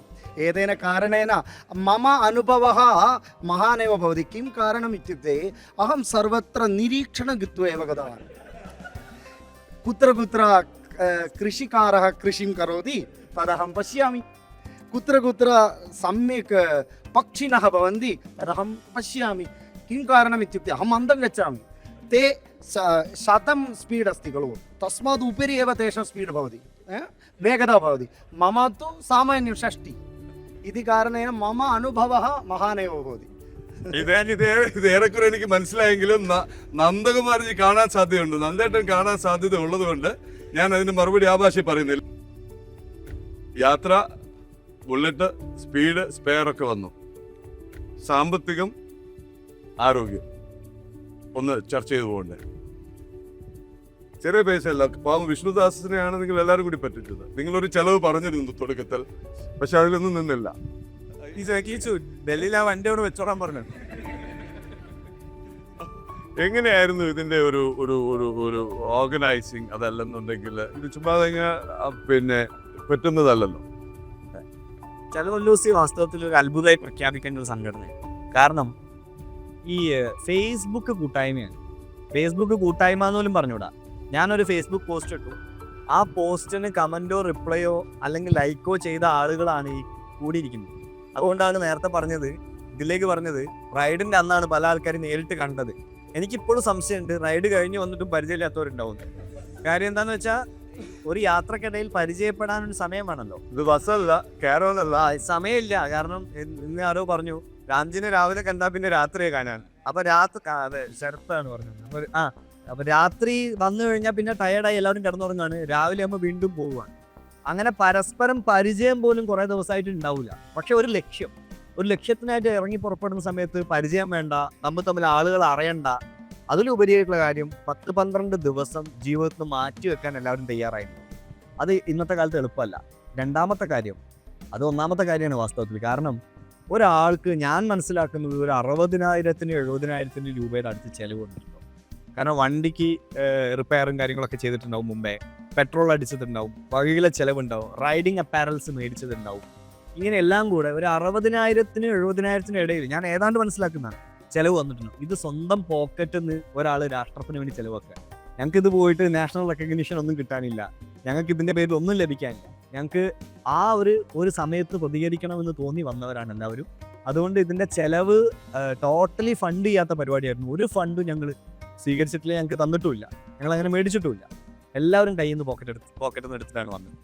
യെസ്, ഈ ചിലവായിട്ടുള്ളതല്ല. ചിലവ് ഞാൻ 3000 രൂപേൻ്റെ വീക്ക് വരെ പേ ചെയ്ത ഒരാളാണ്. അപ്പോൾ ചിലവ് ഊഹിക്കാവുന്നേ ഉള്ളൂ. ഞാൻ ചിലവിൻ്റെ എല്ലാം മറ്റൊരു വശം കൂടി പറയാൻ വേണ്ടിയിട്ടാണ്. നമ്മൾ ഇത്രയും പിന്നെ തമാശകൾ പറഞ്ഞെങ്കിലും ഏപ്രിൽ 22 ഈ പെൽഗാമിൽ ഈ ഒരു അറ്റാക്ക് തെരഞ്ഞു പിടിച്ചുകൊണ്ടുള്ള അതിഹീനമായുള്ള ഒരു അറ്റാക്കാണ് സംഭവിച്ചത്. അത് ആർക്കും, അതും മാതൃത്വത്തിൻ്റെ മുന്നിലാണ്. അത് നമുക്ക് ആർക്കും അംഗീകരിക്കാൻ പറ്റുന്നതല്ല. ഇപ്പം റാംജി ഈ ഒരു പോസ്റ്റ് ഫേസ്ബുക്കിൽ ഇട്ടപ്പോഴും നമുക്ക് സോൾജേഴ്സുണ്ട്, ഭരണകൂടങ്ങളുണ്ട്, അവരവരുടേതായ കർത്തവ്യങ്ങൾ ചെയ്യുന്നുണ്ട്. പക്ഷേ ആസ് എ സിവിലിയൻ നമുക്ക് എന്ത് ചെയ്യാൻ പറ്റും? ഞാൻ ഒരു IT പ്രൊഫഷണലാണ്. അപ്പം എനിക്ക് നേരിട്ട് ചെയ്യാൻ പറ്റുന്ന ഒരു വലിയൊരു കാര്യമാണ് കാലടി തൊട്ട് കാശ്മീർ വരെ രാജ്യത്തിൻ്റെ ദേശീയോപരമായ മെസ്സേജ് വഹിച്ചുകൊണ്ട് രാമാനുജനെ പോലുള്ളൊരു നേതൃത്വത്തിൽ പോകാമെന്നുള്ളത്. അത് വലിയൊരു ഭാഗ്യമായിട്ട് കരുതുന്നത്. കാരണം നേരത്തെ പലരും സൂചിപ്പിച്ചു, നമുക്ക് പല സ്ഥലങ്ങളിലും പെർമിഷനോ ഈ രീതിയിലുള്ള ഇത്രയും അൺപ്രൊഫഷണലായിട്ടും പ്രൊഫഷണലായിട്ടും റൈഡേഴ്സ് പ്ലസ് ഫാമിലി, ചെറിയ കുഞ്ഞുങ്ങൾ പോലും ഇത്രയും 4500 കിലോമീറ്റേഴ്സ് 12 ഡേയ്സിൻ്റെ ഉള്ളിൽ കവർ ചെയ്യാന്ന് പറയുന്നത് ഒരിക്കലും അച്ചീവബിൾ അല്ല. പക്ഷേ എവിടേക്കോ അനുഗ്രഹങ്ങളും എവിടേക്കോ ഉള്ള പ്രാർത്ഥനകൾ കൊണ്ടും എത്രയോ കൃത്യമായ പ്ലാനിങ് ഉണ്ടോ എന്ന് ചോദിച്ചാൽ ഉണ്ടും താനും ചെറിയ ചെറിയ EHS എന്തെങ്കിലും നമ്മൾ എത്തിച്ചേർന്നു. എൻ്റെ ഒരു അനുഭവം അപ്പോൾ ഒരു ആസ് എ സിവിലിയൻ എന്ത് ചെയ്യണം എന്നുള്ളതിൻ്റെ ഒരു സന്ദേശമാണ് ഞാനിതിൽ പങ്കെടുത്തതിൻ്റെ അതിൻ്റെ റൂട്ട് കോസ് എന്ന് പറയുന്നത്. അപ്പോൾ ഇത് ഇന്ത്യക്ക് മാത്രമല്ല ലോകത്തിനും ഏറ്റെടുക്കാവുന്ന ഒരു മെസ്സേജാണ്. അത് ഭരണകൂടങ്ങളോ സൈനികരോ മാത്രമല്ല, ആസ് എ സിവിലിയൻ ഓരോ രാജ്യത്തിൻ്റെയും ദേശീയോപരോധനത്തിന് അവരുടേതായ ചുമതലകളുണ്ട് എന്നുള്ളത്. പിന്നെ നമ്മൾ ഇത്രയൊക്കെ തമാശ പറഞ്ഞെങ്കിലും ഞാൻ ചീത്തുവാളിൽ ഞങ്ങൾക്ക് രാഷ്ട്രീയ റൈഫിൾസിൻ്റെ അവിടെ ഒരു ബ്രേക്ക്ഫാസ്റ്റ് ഉണ്ടായിരുന്നു. അതിലൊരു കമാൻഡറിനെ ഞാൻ കുറച്ച് നേരം സംസാരിക്കാൻ സാധിച്ചു. അവർ പറയുന്നതെന്ന് വെച്ചാൽ, നിങ്ങൾ ഇത്രയും ഹാപ്പി ആയിട്ട് ബ്രേക്ക്ഫാസ്റ്റ് കഴിക്കണ്ടല്ലോ. ഞാൻ ഷോർട്ടായിട്ട് പറയുന്നു, 1 മിനിറ്റ് മതി ഇവിടുത്തെ ആൾക്കാരുടെ സ്വഭാവം മാറാൻ, ഞങ്ങളുടെ സ്വഭാവം മാറാൻ, ഈ പ്രദേശത്തിൻ്റെ സ്വഭാവം മാറാൻ എന്ന് പറഞ്ഞത്. അപ്പോൾ തന്നെ മനസ്സിലാക്കാൻ ഞങ്ങൾ കടന്നുപോയ വഴി എന്താണ്. നമ്മുടെ കേരളമല്ല മറ്റൊരു തലത്തിലുള്ള അറ്റത്തുള്ള കാശ്മീർ എന്ന് പറയുന്നത്. അപ്പോൾ ഇവിടം തൊട്ട് അവിടെ വരെ നമ്മൾക്ക് എത്തിച്ചേരാൻ പറ്റിയതിൻ്റെ ഈ വഴിയിലൂടെയുള്ള എത്ര ആൾക്കാരുടെ പ്രാർത്ഥന, എത്ര ആൾക്കാരുടെ ചാരിറ്റി പ്രവർത്തനങ്ങൾ, എത്ര ഫോഴ്സസിൻ്റെ എത്ര സപ്പോർട്ടുകൾ, ഇതെല്ലാം ചേർന്നിട്ടാണ് ഇത് വിജയിച്ചത്. അതോടൊപ്പം ഞാൻ പലരുടെയും പ്രാർത്ഥനയും റാംജീൻ്റെ പ്രത്യേക ഒരു നേതൃത്വം ആണെന്നുള്ളതാണ് സത്യം. അതിന് ഭാഗമാക്കാൻ പറ്റിയതിൽ വളരെ സന്തോഷം. ജീവിതത്തിൽ വലിയൊരു അച്ചീവ്മെൻ്റ് ആയിട്ട് കരുതുന്നു. Thank you. മറക്കാൻ പറ്റാത്ത അനുഭവങ്ങൾ ഇനി പറയാം. ഞാൻ വേണുഗോപാൽ. ഇവിടെ നിന്ന് പറഞ്ഞതിൽ വിഭിന്നമായ കാശ്മീരികളുടെ മനോഭാവത്തെ പറ്റിയാണ് എനിക്ക് പറയാനുള്ളത്. ഈ യാത്ര കേരളീയർക്ക് ശങ്കരാചാര്യ സ്വാമികൾ സ്ഥാപിച്ച ശക്തിപീഠങ്ങളിൽപ്പെട്ട ഒരു ക്ഷേത്രം ലൈൻ ഓഫ് കൺട്രോളിലോ അല്ലെങ്കിൽ ഒക്കുപ്പൈഡ് കാശ്മീരിലുണ്ടെന്ന് ഞാൻ ഉൾപ്പെടെ ആർക്കും അറിയത്തില്ലായിരുന്നു. രാംജി ഫർവർക്ക് അറിയാം, അതല്ല സാധാരണക്കാരെ ഞാൻ ഉദ്ദേശിക്കുന്നത്. ഒരു ട്രാവൽ ഏജൻ്റ് എന്ന നിലയിൽ ഞാൻ 10-16 തവണ ശ്രീനഗറിൽ പോയിട്ടുണ്ട്. എങ്കിലും ഇതിനെപ്പറ്റി എനിക്ക് അറിയില്ലായിരുന്നു. അപ്പം ഞാൻ ശ്രീനഗറിൽ ജോയിൻ ചെയ്യുകയാണ് ചെയ്തത്. അപ്പോൾ ഒരു ദിവസം മുമ്പേ ഞാനിവിടെ എത്തി. അപ്പം എനിക്ക് ധാരാളം ഹോട്ടൽ ഉടമകളെയും ഓട്ടോക്കാരെയും കുതിരക്കാരെയും ടാക്സിക്കാരെയും ഒക്കെ പരിചയമുണ്ട്. അപ്പം ഞാൻ സ്ഥിരമായിട്ട് താമസിക്കുന്ന ഹോട്ടൽ ഉടമ ഉൾപ്പെടെ, എയർപോർട്ടിൽ നിന്ന് ഹോട്ടലിലേക്ക് പോയ ടാക്സിക്കാരൻ ഉൾപ്പെടെ, ഹോട്ടലിൽ നിന്ന് ഇപ്പം ശ്രീനഗർ വരെ ട്രെയിനായി, മുമ്പ് ജമ്മു വരെ ഉണ്ടായിരുന്നുള്ളൂ. 10 മണിക്കൂർ യാത്ര ചെയ്ത് ശ്രീനഗറിലെത്തുന്നത് 3 മണിക്കൂർ കൊണ്ട് വന്ദേ ഭാരതിലെത്താം. ഇത്രയൊക്കെ വികസനങ്ങൾ കൊടുത്തിട്ടും ഇവരെല്ലാം ഇന്ത്യ ഗവൺമെൻറ്റിനെതിരാണ്. ഈ പഹൽഗാം അപകടം ഞാൻ സ്ഥിരം താമസിക്കുന്ന ഹോട്ടൽ ഉടമ അവൻ്റെ വീട്ടിൽ ബ്രേക്ക്ഫാസ്റ്റിന് വിളിച്ചിട്ട് എന്നോട് പറഞ്ഞത് ഇന്ത്യ ഗവൺമെൻറ് ചെയ്തതാണ്. പാകിസ്ഥാനെ ആക്രമിക്കേണ്ട കാര്യമില്ലായിരുന്നു. എന്താണ് തെളിവ്? ആ ഭീകരന്മാരെവിടെ? ഇത് കുതിരക്കാരൻ്റെ ഓട്ടോയുടെയും ഒക്കെ അനുഭവമാണ്. ഈ പറഞ്ഞ രഞ്ജിത്തും ഞാനും കൂടെ രാവിലെ ഒരു കടയിൽ വെറുതെ ചായ കുടിക്കാൻ പോയതാണ്. അദ്ദേഹം വെറുതെ ഒരുത്തനായിട്ടൊന്ന് മുട്ടി. അവൻ തല്ലിയില്ല എന്നുള്ളതേ ഉള്ളൂ. ഞങ്ങൾ വേഗം പോകുന്നതൊക്കെ ഇന്ത്യ ഗവൺമെൻറ് ചെയ്യുന്നതാണ്, അല്ല അവരുടെ കുറ്റമല്ല. അവരെല്ലാം ഇത്രയൊക്കെ നമ്മുടെ വികസനം, നമ്മുടെ പണമെല്ലാം അവിടെ കൊണ്ട് ചിലവാക്കിയിട്ടും ഈ കാശ്മീരികൾ ഹിന്ദുസ്ഥാൻ പാകിസ്ഥാൻ എന്നാണ് പറയുന്നത്. അവർക്ക് ഇന്ത്യ അല്ല, അവരെല്ലാം നമുക്കെതിരാണ്. അത് മറ്റൊരു മുഖം കശ്മീരിൻ്റെ, അതിലേക്ക് വരാം. ഇനി അതിൻ്റെ ഒരു ഏറ്റവും ഇതുവരെ സംഘത്തിൽ നിന്ന് മറച്ചു വെച്ചിരുന്ന എന്തെങ്കിലും ഉണ്ടെങ്കിൽ അത് വെളിപ്പെടുത്താം. കരിനയിലും ഇത് എല്ലാവരും കൂടി ഇനി ഒന്ന് കൂടിച്ചേരുക ഇനി എപ്പോഴാണെന്ന് അറിയില്ല. കാര്യം അത്ര എളുപ്പമല്ല. എല്ലാവരും വളരെ വലിയൊരു ദൗത്യം കഴിഞ്ഞ് വന്നിരിക്കുകയാണ്. അപ്പോൾ ഈ ഡീബ്രീഫിങ്ങിൻ്റെ കൂട്ടത്തിൽ ആരോഗ്യം ആർക്കെങ്കിലും ചലഞ്ചായിരുന്നു യാത്രയിൽ? ആരോഗ്യം ചാലഞ്ച് ആയിരുന്നു.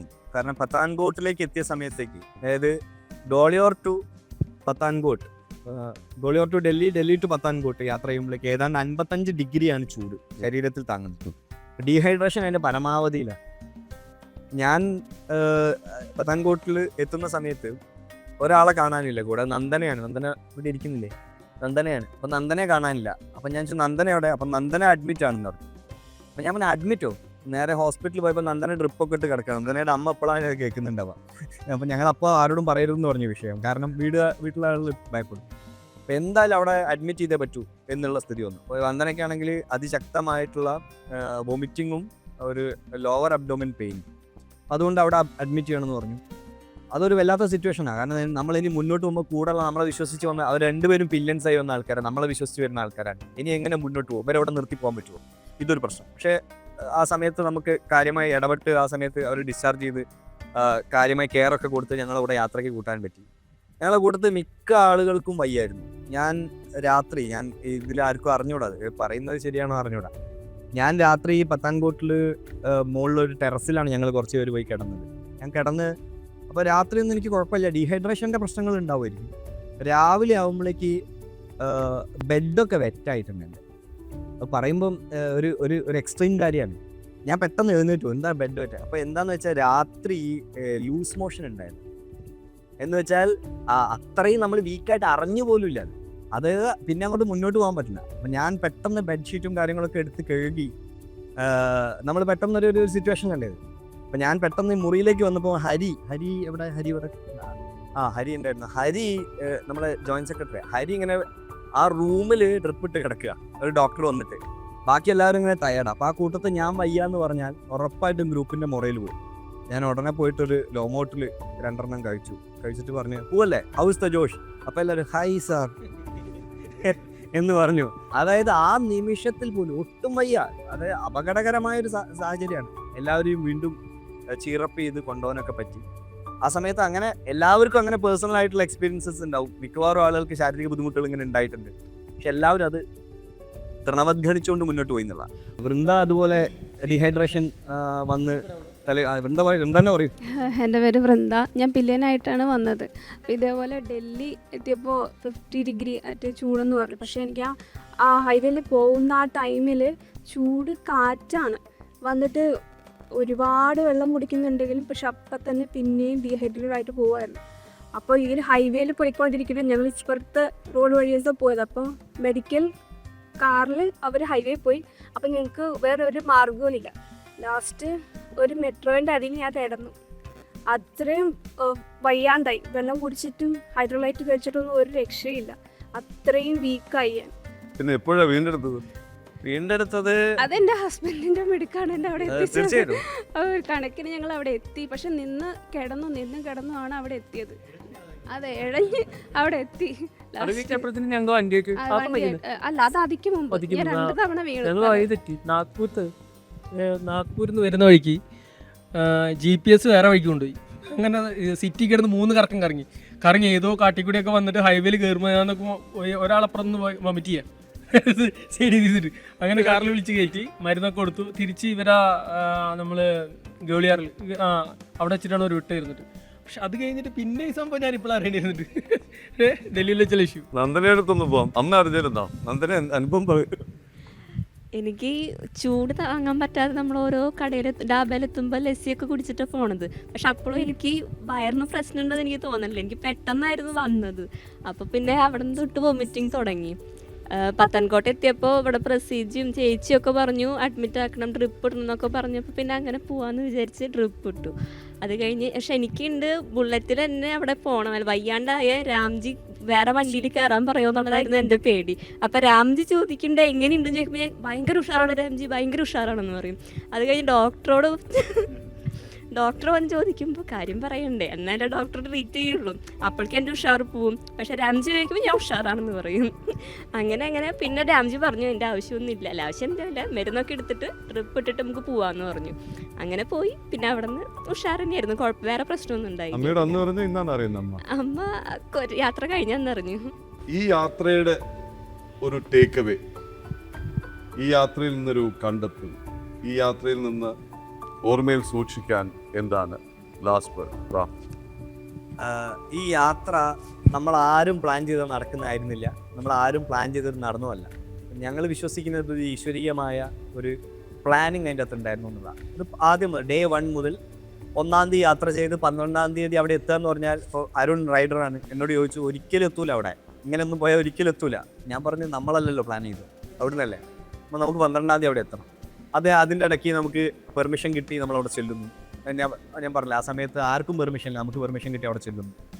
ഇതിലെക്കാട്ട് ഉപരിയായിട്ട് നമ്മൾക്ക് ഒരുപാട് അനുഭവങ്ങൾ ഇതിൻ്റെ അകത്ത് ഉണ്ടായിട്ടുണ്ട്. എല്ലാവരും എത്രത്തോളം ശ്രദ്ധിച്ചിട്ടുണ്ടെന്ന് എനിക്ക് അറിഞ്ഞൂടാ. ഞാൻ ചിലപ്പോൾ പറയുമ്പോൾ ഇപ്പോൾ കേൾക്കുന്നു.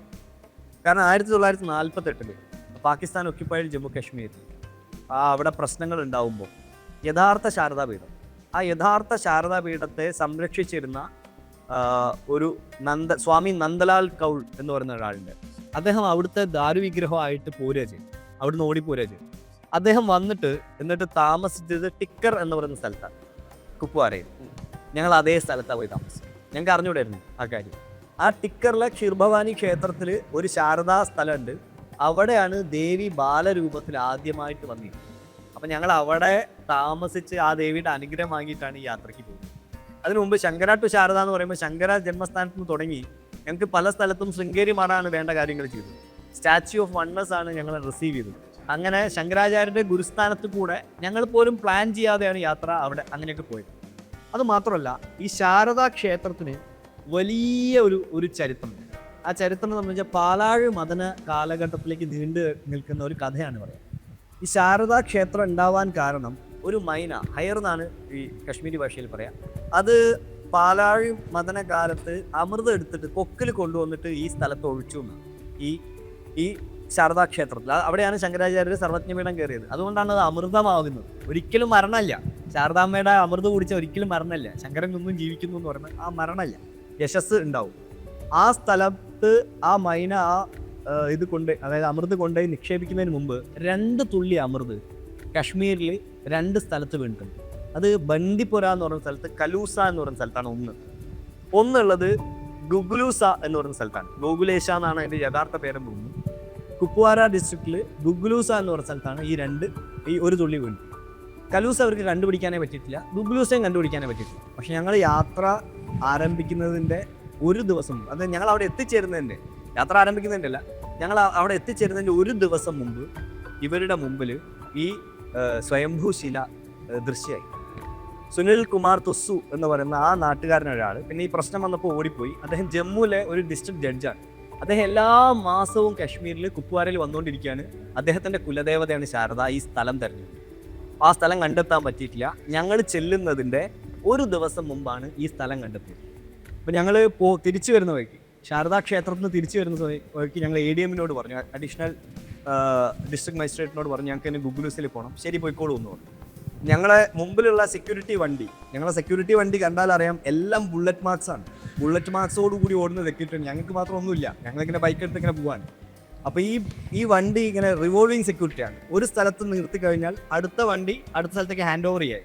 ഇതിൻ്റെ ഇടയിൽ ഒരു ഗ്യാപ്പ് ഉണ്ടായി. ഈ ഗ്യാപ്പിലായിരുന്നു ഞങ്ങൾക്ക് ഗുഗ്ലൂസിലേക്ക് തിരിയേണ്ടത്. അങ്ങനെ തിരിയാൻ പാടില്ല. കാരണം എന്താണെന്ന് വെച്ചാൽ സെക്യൂരിറ്റി ബ്രീച്ച് ചെയ്യുന്ന കാര്യം. നമ്മൾക്ക് എന്തായാലും ഉറപ്പുണ്ടായിരുന്നു, നമ്മളെ ബൈക്കേഴ്സ് എല്ലാവരും ഒരൊറ്റ തിരിയൽ തിരിഞ്ഞു. ഞാനാണ് ആദ്യം തിരിഞ്ഞത്, ഇവരെല്ലാവരും എൻ്റെ പിന്നാലെ തിരിഞ്ഞു. ഒരു കാര്യം മനസ്സിലായോ എന്ന് അറിഞ്ഞൂടാ. വലിയ സെക്യൂരിറ്റി ബ്രീച്ചാണത്. ഞങ്ങൾ ആ ഗ്രാമത്തിലേക്ക് പ്രവേശിച്ചു. ആ ഗ്രാമം ഒരു ടോട്ടലി, കശ്മീരിൻ്റെ കാര്യം അറിയാം, ടോട്ടലി മുസ്ലിം പോപ്പുലേറ്റഡ് ആയ ഏരിയയാണ്. ഹോസ്റ്റൈലാണ്. കാരണം ഒരു പുതിയ ടെമ്പിൾ അവിടെ ഉണ്ടാവാൻ പോവാണ്. അവിടേക്ക് ഞങ്ങൾ ഒരു 10-30 ബൈക്ക് വന്നു കഴിഞ്ഞാൽ അത് വീണ്ടും റീട്രേറ്റ് ചെയ്യുന്ന പോലെയാവും. അപ്പോൾ അവിടെ എങ്ങനെ അവർ പെരുമാറുക എന്ന് അറിഞ്ഞൂടാ. അവരുടെ സെക്യൂരിറ്റി ഓഫീസേഴ്സ് ഭയങ്കര പേടിയായി. ഞങ്ങളെ പിന്നാലെ വന്ന ട്രാവലറിനെ അവരവിടെ പിടിച്ചു വെച്ചു. ഇവരെന്താ കാണിക്കുന്നത്, ഇവരെങ്ങോട്ടാണ് പോയതെന്നൊക്കെ ചോദിച്ചു. ഞങ്ങൾക്ക് അവിടെ പോകണം നിർബന്ധമായിരുന്നു. ഞങ്ങളാണ് അവിടെ പോയി ആദ്യമായിട്ട് ഈ ശില സ്പർശിക്കുന്നത്. ഒപ്പം ഈ ശില സ്പർശിച്ചൊക്കെ കഴിഞ്ഞ് വന്നതിന് ശേഷം സുനിൽ കുമാർ തുസു ഞങ്ങളെ കാത്ത് ഈ കുപ്വാര ക്ഷേത്രത്തിലുണ്ടായിരുന്നു. ആ ക്ഷേത്രത്തിൽ നിന്ന് അദ്ദേഹം ഞങ്ങളോട് ഒരുപാട് സംസാരിച്ചു. അദ്ദേഹം ഞങ്ങളോട് പറഞ്ഞു, ഒരു കാര്യം കാണിച്ചു തരാം എന്ന് പറഞ്ഞൊരു വീഡിയോ കാണിച്ചു. ആ വീഡിയോയിൽ ഒരു മൈന ഒരു കാട്ടുപക്ഷിയാണ്, ഒരിക്കലും ഇണങ്ങൂല, മനുഷ്യൻ്റെ അടുത്ത് പോലും വരില്ല. ഈ ക്ഷേത്രത്തിൻ്റെ സ്ഥലത്ത് ഒരു ഹിന്റ് കിട്ടി ഇവിടെയാണെന്ന്. അവിടെ വന്നത് മുതൽ ആ ക്ഷേത്രത്തിൻ്റെ ഓരോ കല്ലും പുറത്തെടുക്കുന്നത് വരെ ആ മൈന ഓരോ സ്ഥലത്ത് ചാടി ചാടി ചാടി ചാടി നിന്നുകൊണ്ട് ആ കല്ലുകൾ മുഴുവൻ പുറത്തെടുക്കാൻ വരെ സഹായിച്ചു. അപ്പോൾ ആ മൈന ചുണ്ടിൽ കൊണ്ടുവന്ന അല്ലെങ്കിൽ കൊക്കിൽ കൊണ്ടുവന്ന അമൃത് എന്ന് വെറുതെ ഒരു കഥ എഴുതി വെച്ചതല്ല. അതിന് വലിയൊരു സാങ്കത്യമുണ്ട്. അത് ഞങ്ങൾ കണ്ണുകൊണ്ട് കണ്ടു. ഞങ്ങൾ ആ ശില തൊട്ടു.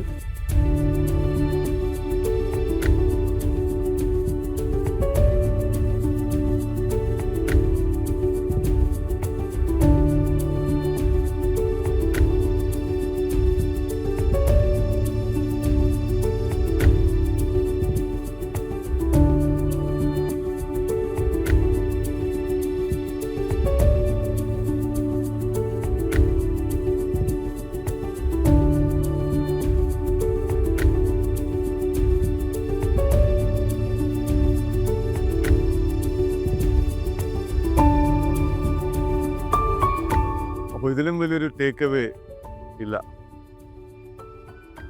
ഇതിലധികം പറഞ്ഞിനി ഇതിൻ്റെ ഒരു താളം, ഇമോഷൻ കളയുന്നില്ല. ഒരിക്കൽ കൂടി ജനങ്ങൾക്ക് വേണ്ടി, ടീം ജനത്തിന് വേണ്ടി, ചലോ LOC ഗാങ്ങിന്, ക്യാപ്റ്റന്, ഓരോരുത്തർക്കും ഇതൊരു, നമ്മൾ തമാശ പറഞ്ഞു, കളിയാക്കി. പക്ഷേ ഇത് പ്രൊഫഷണൽ റൈഡേഴ്സ് പറഞ്ഞതുപോലെ ജൂൺ 1 പോയി 12 അവിടെ എത്താം എന്ന് കരുതി കണക്കൂട്ടി പോകാൻ പറ്റുന്നതൊന്നല്ല എന്ന് കൃത്യബോധ്യമുള്ള ആളാണ് ഞാനും എൻ്റെ ടീംമേറ്റ്സും. ഞങ്ങളുടെ ഭാഗത്തു നിന്ന് ബിഗ് സെൽ. ജയ് ഹിന്ദ്.